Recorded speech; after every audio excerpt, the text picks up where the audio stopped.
Kabar baik, Kapolri bebaskan 6 tahanan kasus Vina hari ini, terungkap Sudirman sakit mental karena siksaan Rudiana CS. Halo, selamat datang di channel Suara Hati Sang Istri. Untuk berita kali ini dari perkembangan kasus Vina Cirebon.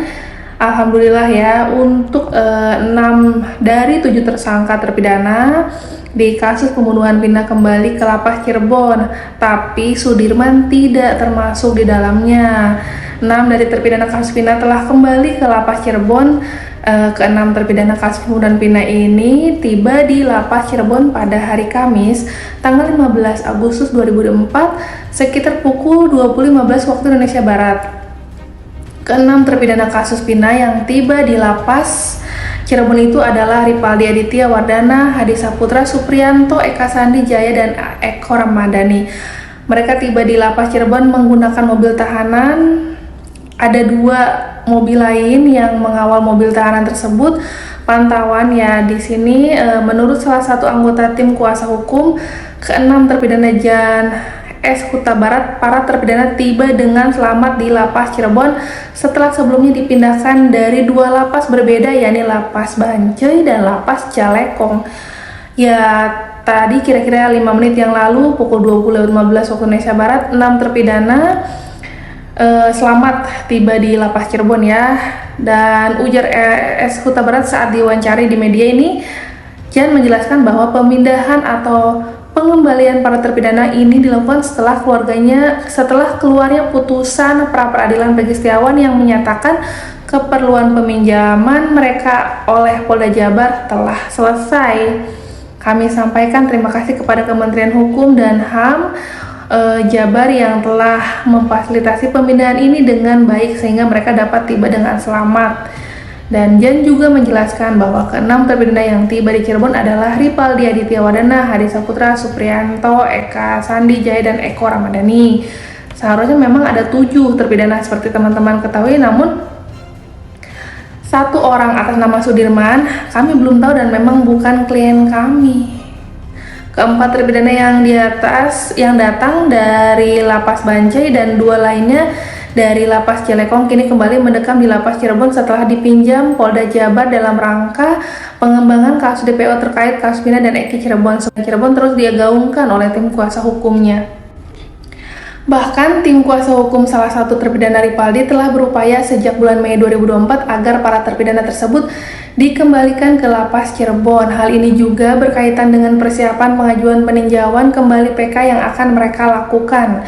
Asep Kunandi, ayah dari Ripaldi Aditya Wardana, salah satu terpidana dalam kasus Vina Cirebon, menyampaikan rasa terima kasihnya kepada Kapolri dan Presiden Joko Widodo atas pemindahan anaknya dan 5 terpidana lainnya dari lapas di Bandung ke lapas Cirebon. Ucapan tersebut disampaikannya saat hadir langsung detik-detik momen kedatangan para terpidana di lapas Cirebon. Sebelumnya para terpidana tersebut berada di 2 lapas di daerah Bandung setelah dibom oleh Polda Jabar dalam pengembangan kasus Peggy Setiawan dalam pra-peradilan beberapa waktu lalu. Saya mengucapkan terima kasih kepada Kapolri, Pak Jokowi, Pak Prabowo, Presiden terpilih kita ini semuanya ya. Saya juga berterima kasih kepada media yang melaksanakan tugas dengan baik. Ini ujar Asep ya. Kedatangan Ripaldi dan 5 terpidana lainnya disambut dengan penuh harap-harap oleh keluarga. Asep mengaku lega melihat anaknya tiba dengan selamat di Cirebon dan berharap proses hukum yang mereka hadapi segera menemui titik terang. Semoga perkara ini cepat selesai dan tidak lagi ada hal semacam ini. Saya juga berharap Mahkamah Agung dapat mengabulkan peninjauan kembali PK yang baru-baru ini diajukan. Meski sempat kecewa karena tidak bisa melihat wajah Ripaldi dengan jelas akibat mobil yang bergerak cepat, Asep tetap optimis dan merencanakan kunjungan keluarga ke lapas dalam waktu dekat. Insya Allah akan ada rencana besok, secepatnya kalau nggak Sabtu ya Senin pekan depan ya. Dalam menghadapi PK ini, Asep menyatakan bahwa keluarganya akan banyak berdoa dan menyerahkan kepada kuasa hukumnya ya. Persidangan keluarga menghadapi PK paling banyak berdoa dan saya serahkan semuanya di tim kuasa hukum. Pemindahan Ripaldi dan 5 terpidana lainnya ke lapas Cirebon ini menjadi harapan baru bagi keluarga mereka yang menantikan keadilan dari proses hukum yang tengah berlangsung. Laporan wartawan ini Di satu sisi, ayahnya Aep ini yang bernama Rudi ya, menyampaikan permintaan maaf kepada keluarga terpidana yang divonis penjara seumur hidup akibat kesaksian palsu anaknya dalam kasus kematian Vina dan Eki pada 2016. Rudi mengungkapkan rasa penyesalan mendalam atas tindakan anaknya yang memberikan kesaksian palsu. Minta maaf terhadap keluarga terpidana atas kesalahan anak saya, kata Aep ini. Rudi sama sekali tidak menyangka kalau kesaksian dari anaknya itu berdampak begitu besar dan menghancurkan kehidupan seseorang. Diketahui kasus ini bermula ketika Aep menjadi saksi dalam sebuah kasus pembunuhan dengan memberikan kesaksian yang belakangan terbukti tidak sesuai fakta. Kesaksian Aep menjadi salah satu faktor utama yang membuat terdakwa divonis penjara seumur hidup oleh pengadilan. Namun setelah melalui proses hukum yang panjang dan penyelidikan lebih lanjut, terungkap bahwa kesaksian Aep itu tidak sesuai dengan kenyataan. Saya tidak tahu Aep memberikan keterangan palsu. Sekali lagi saya mohon maaf sama keluarga terpidana dan dari keluarga Aep ini. Berdasarkan informasi yang berhasil dihimpun ini, selama mereka ada satu nama yang terlibat dalam kasus tersebut, yakni Saka Tatal. Ia diputuskan mendapatkan hukuman 8 tahun penjara namun dinyatakan bebas murni pada Juli 2024. Sampai saat ini polisi pun menetapkan tiga ke dalam daftar pencarian orang DPO sosok tersebut, yakni Peggy Peron, Andi, dan Dani. Jangan lupa ya, untuk 3 DPO ini, anak terpidana kasus pembunuhan Vina dan Eki 2016 mendaftarkan peninjauan kembali PK ke Pengadilan Negeri PN Cirebon. Mereka adalah Eka Sandi, Eko Ramadhani, Hadi Saputra, Supriyadi Jaya, dan Ripaldi Aditya Wardana. Kuasa hukum 6 terpidana Jutek Bongso menyebutkan dalam pendaftaran tersebut ia menghadirkan 3 novum yang salah satunya berisikan kehilapan hakim dan keputusan lainnya. Hal tersebut sesuai dengan pasal 263 ayat 2 yang mengatur dasar-dasar untuk mengajukan peninjauan kembali putusan pidana. Jutek menyebutkan novum pertama yang disampaikan adalah tentang cerita kesaksian oleh CD. Kasus tersebut diketahui kemudian dari kesaksian palsu oleh kedua orang tersebut. Novum selanjutnya percakapan Vina dengan Mega dan Widi.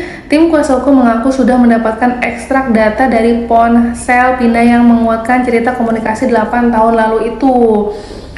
Lalu setelah 6 terpidana sekarang sudah dikembalikan ke Lapas Cirebon, dan akhirnya 6 terpidana ini melakukan PK kembali. Bagaimana dengan nasibnya Sudirman? Dan kabarnya Sudirman sedang dibantu oleh kakaknya, ayahnya, dan pengacara Tony RM untuk bisa ditemui ya. Bahkan dapat kabar informasi kalau Sudirman ini sudah dibebaskan, tapi tanpa konfirmasi keluarga apa ia dibebaskan begitu saja. Ini jadi pertanyaan untuk keluarga Sudirman ya, tidak sama seperti 6 terpidana lainnya yang sedang melakukan PK kembali. Gimana nasib nanti Sudirman ke depannya? Pengacara Tony RM ini tampaknya sekarang setelah berhasil membebaskan Peggy Setiawan akan berupaya fokus untuk membebaskan Sudirman, atau setidaknya membantu keluarga Sudirman untuk bisa bertemu, karena sampai sekarang kesulitan untuk bertemu, bahkan komunikasi juga ini tidak ada kejelasan dari Polda Jabar. Itu yang membuat keluarga Sudirman itu bertanya-tanya dan pastinya kecewa dengan Polda kedepannya seperti apa untuk menindaklanjuti anaknya Sudirman di kasus Vina ini ya. Harapannya bisa seperti 6 terpidana lainnya, dan Saka Tatal juga sedang berupaya, sudah sampai melakukan sumpah pocong juga demi keadilan bahwa mereka bukanlah pelaku dari kasus Vina. Yang udah menonton channel Suara Hati Sang Istri, terima kasih banyak. Update terus nantinya ke depannya. Jangan lupa tanggapannya diisi di komentar. Bye.